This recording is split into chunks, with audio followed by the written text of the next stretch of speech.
Hey, what's going on everybody, and welcome back to the Whiskey Cove. And it's that time of the month where we look at the whiskeys and bourbons to come out for the forthcoming month. Today, it's February. Run the video.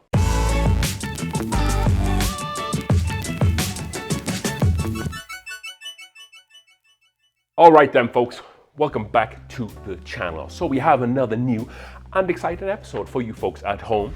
This video series continues to be a cornerstone of this channel. You folks love them. I really like doing them as well. And it brings you the most up-to-date knowledge about the next month's whiskies that are coming out. We have some hitters on this list. We have a few honorable mentions there at the end.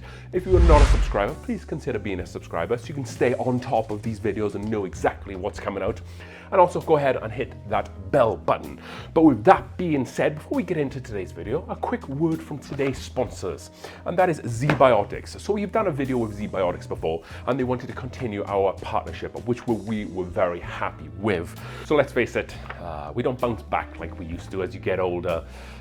You can't really afford to spend a day on the couch after a night of drinking. That's why I found the ZBiotics is the answer. So what is ZBiotics? So let me tell you, let me hit you with some knowledge here. So ZBiotics is a pre-alcohol probiotic drink and is the world's first genetically engineered probiotic. This was invented by PhD scientists to help you feel better the morning after drinking. Here's how it works. When you drink alcohol, it is converted into a toxic byproduct in the gut, and it's this byproduct that makes you feel hungover the next day, not dehydration. ZBiotics produces enzymes to break down this toxic byproduct. Just remember to make ZBiotics your first drink of the night. So here's how you use it. For best results, make it your first drink of the night if you can. And then step 2, drink responsibly, pace yourself, hydrate, and have a good night's sleep. And then lastly, enjoy tomorrow. Wake up feeling refreshed and ready to take on the next day. So as someone personally who has been very involved lately of my own health and fitness, ZBiotics is perfect for me. With Super Bowl Sunday coming up as well, make it your first drink of the night, enjoy Super Bowl Sunday, and wake up the next day ready to go to the gym or ready to go to work.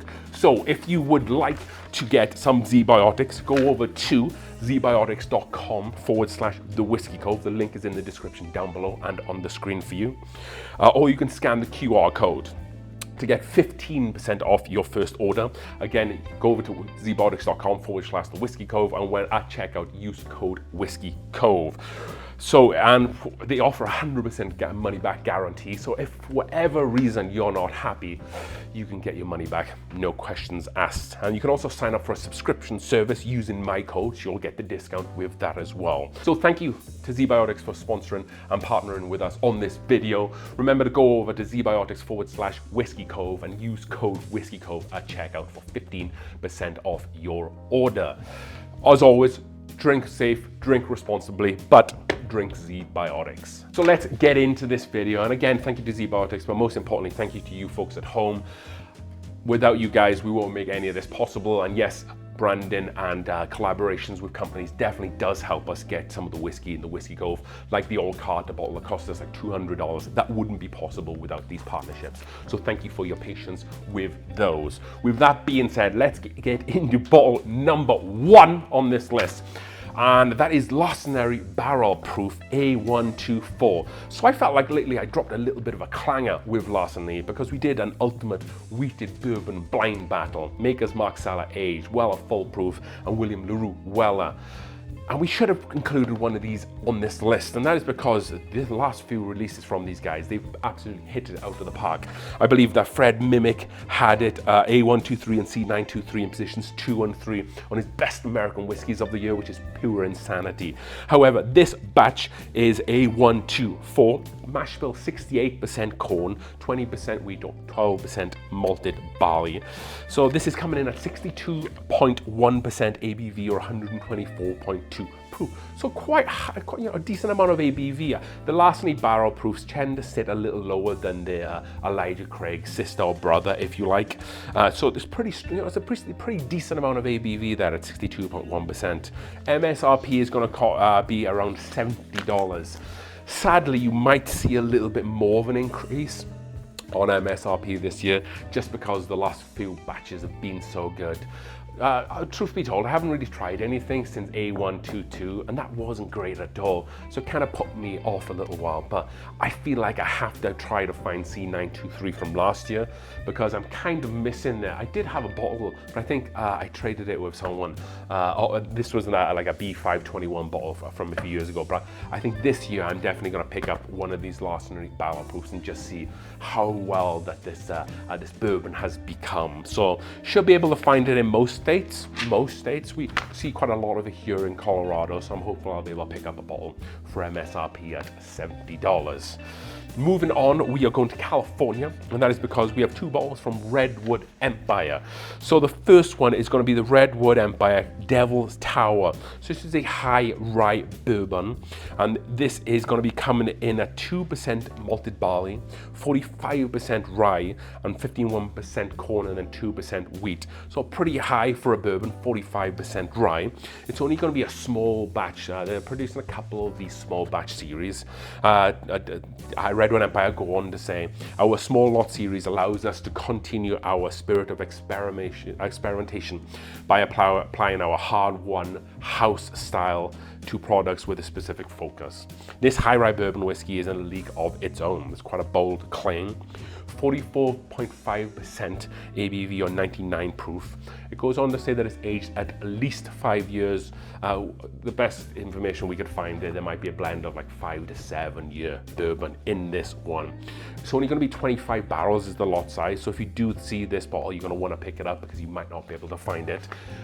And we did pick it up because we just came back from a little bit of a road trip. And we found one. It's been released the back end of January, going into February, but the distribution on this stuff seems to be pretty good in Colorado, maybe because we're quite close to California here. This is obviously batch number 001, so we're definitely going to get into this here pretty soon. I think I might want to do a review on it now that as it's just coming out here. What is the Devil's Tower? So Devil's Tower in Redwood National Park, it's home to more than 45% of the remaining old growth coastal redwoods on Earth. Deep within its forest is the Devil's Tower. Named after the striking monument in Wyoming, it rises 340 feet into the sky. So this is like the grandfather of all redwoods. A bit of a tourist attraction there in California. So I actually didn't pay as much as the MSRP is on this. So the MSRP is $89.99, but I picked this up for $79.99. I guess it was just really aggressively priced, and I'm very, very much looking forward to getting into this.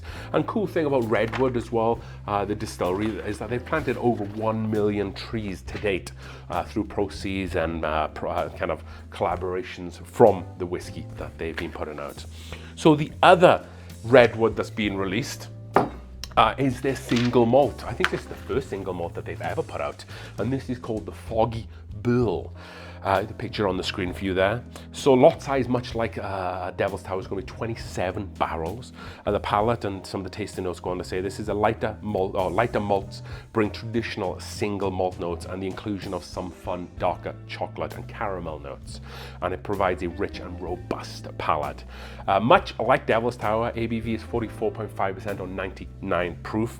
However, the MSRP on this is $10 more, so you're going to be looking to be paying $99 for this. Unless you're fortunate like I do, you might be able to find one of these for a little bit cheaper. However, I had the option to get this one, the single malt, but I passed on it. And that's no kind of knock to Redwood. I really like Redwood's whiskey that they put out.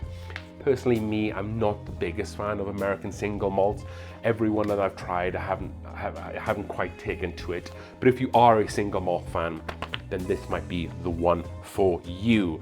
So what is the Foggy Bull? So the Foggy Bull, they talk a little bit about it here on the website. Among some of the tallest ever measured trees, 347 feet like the Devil's Tower, Foggy Bull tree collects 40% of its water from the fog each year for sustainable independence. That's pretty cool. Most of the water that it gets, yes, 55% is from the ground, but 45% it collects from the atmosphere around it. So pretty cool kind of names to the bottle. Pretty cool stories as well. If you like the single malt, maybe pay the $99 for it. But if you're a big Redwood fan, you might want to pick up both of them. So then going from California, and we are going to the Bulleit Distillery. And that is because they are also bringing out a single malt release. So I'm expecting, or from what I'm reading, is that this single malt is going to be a full-time addition to their kind of core lineup, which is the regular bourbon, the barrel strength bourbon, the rye, and then the 10-year bourbon. This is going to be coming in at 45% ABV or 90 proof, and it's made from 100% malted barley. So this is going to be sitting at around about $50 to $60. That might be a little bit high for a lot of folks at home, but I think that kind of sits in line with a lot of what Bullwhat's pricing strategy is. They seem to be trying to move a lot at a good price. I know that the 10-year bourbon gets a pretty good reputation as well. And just a cool little fact about this bottle, it's going to be made from 100% recycled glass. We have a little bit of a theme here, a little bit of an eco theme going on here so far. 45% ABV and 90 proof, like I said. Another one that I won't be looking out for just because single malts just aren't my thing. But if you're trying to get into American single malts, then you might want to go out and pick one of these up for the price of around $50 to $60. It's not too much of a price commitment, and it might be a whiskey group or a whiskey genre that you've never experienced before, so that might be the one for you. So moving from Bulleit, we are going to the Elijah Craig or Heaven Hill Distillery, because much like the Larcenary batch, Elijah Craig barrel proof is back for 2024. So on this one, proof is going to be 119 proof or 59% ABV. So a drop off from the C923 batch of last year. And this is going to be 78% corn, 10% rye or 12% malted barley, like all the Elijah Craig barrel proofs are. This is interesting because the age on this is going to be 10 years and 9 months. So quite a significant drop off from the C923 batch, which was 13 years, 7 months. Sadly, because of the knock-on effect from the C batch, I feel like even though the MSRP is $70 for this, I think you're probably going to see that more closer to 100, even though this may or may not be worth it, just kind of coming off the back of such a great bourbon that C923 batch was. Interesting note as well, just understanding the code on the C923 or the A124. So Elijah Craig say that each batch of the barrel proof is bottled with a unique age statement, including the month and the year of the youngest barrel from the batch. This proof also varies by each year. So the batch number of the label provides specific information about each batch. The first letter indicates the order of the release that year. So like A is this year. And then the first number represents the month of release, so A1, 1 being January. And then the last two is going to be the year, so 2024. So A is the first batch. 1 is because it's released in January, and then 24 is 2024. But the thing that really stuck out for me here, it says that the unique age statement, which is the 10 years and 9 months, it represents the youngest barrel from the batch. So just because it says 10 years and 9 months doesn't mean there's not a lot of older distillate in this whiskey. It just means that represents the oldest, which is really unique actually, because if you think about the C batch, which was 13 years and 7 months, if that was the youngest distillate in that batch, they might have put a lot older stuff in there as well, and it kind of came through a lot. I was really impressed with that. Will I buy this one? I'm probably going to just wait on reviews, if I'm completely honest. I know I want to bring you folks at home the most up-to-date and newest reviews, but it's just so much Elijah Craig, Larcenary stuff comes out that it's a little bit difficult to keep up with the Joneses on that stuff. So that was Elijah Craig A124 batch. And then lastly, we have a trio of releases from Angel's Envy, because they are coming out with some unique stuff from their cellars. Apparently they've been hiding stuff away in their cellars from us, and they are created a bourbon finished in Madeira casks, 50% ABV or 100 proof. And this is going to be a cheap bottle at $400. And then next they're bringing out a Tawny Port bourbon, which is 55.8% ABV or 111.6 proof, also $400. And then lastly, an Oloroso sherry finished, 50% ABV or 100 proof, also $400. So if you'd like the trio, it's going to set you back a mere $1,200. So I think Angel's Envy are trying to create themselves recently of like such a luxury brand. You know, if you want to get Angel's Envy, you're going to have to pay top dollar because the store picks like the bourbon cast strength, the rye cast strength, the cider finish, they all seem to be like $300, apart from the store picks, which are like 100, 150. So you're paying a lot of money, and I'm not sure if it's completely worth it. Obviously, I haven't tried these 3 bottles. I've tried some store picks before. I've tried obviously the regular offering. The regular offering is good value for money, about $50, $60. However, the rest of the stuff, personally for me, it doesn't quite hit the mark. But if you are an Angel's Envy fan, then this might be the collection for you. So definitely keep a look out for this. I know that the barrel strength versions are pretty hard to find, so you might have a hard time trying to find this. So definitely put the feelers out now for this whiskey, and if you can afford the $1,200 that it offers. Couple of honorable mentions before we get on out of here. Creamer Kentucky are putting out a 16-year bourbon, which sounds awesome on the front of it.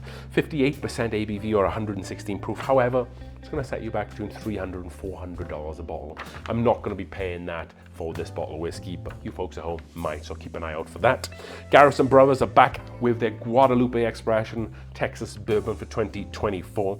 53.5% ABV or 107 proof, coming in at $150. I know some people really like this expression. They go back every year, so that could be you at home. And then lastly, Town Branch are putting out a maple barrel finished stout bourbon, coming in at 47% ABV or 94 proof and $70. So if you're looking for something a little unique, maple stout forward, for $70, keep a lookout for that one. So that's all we have time for, folks. Hopefully you've enjoyed today's video. If you haven't already, hit that subscribe button, hit the like button, comment down below what's your favorite bottle of whiskey that you'll be looking out for this next month or 2. And again, thank you to ZBiotics for partnering with us on this video. We really appreciate that partnership. As we drink through the world's whiskeys, one glass at a time, cheers.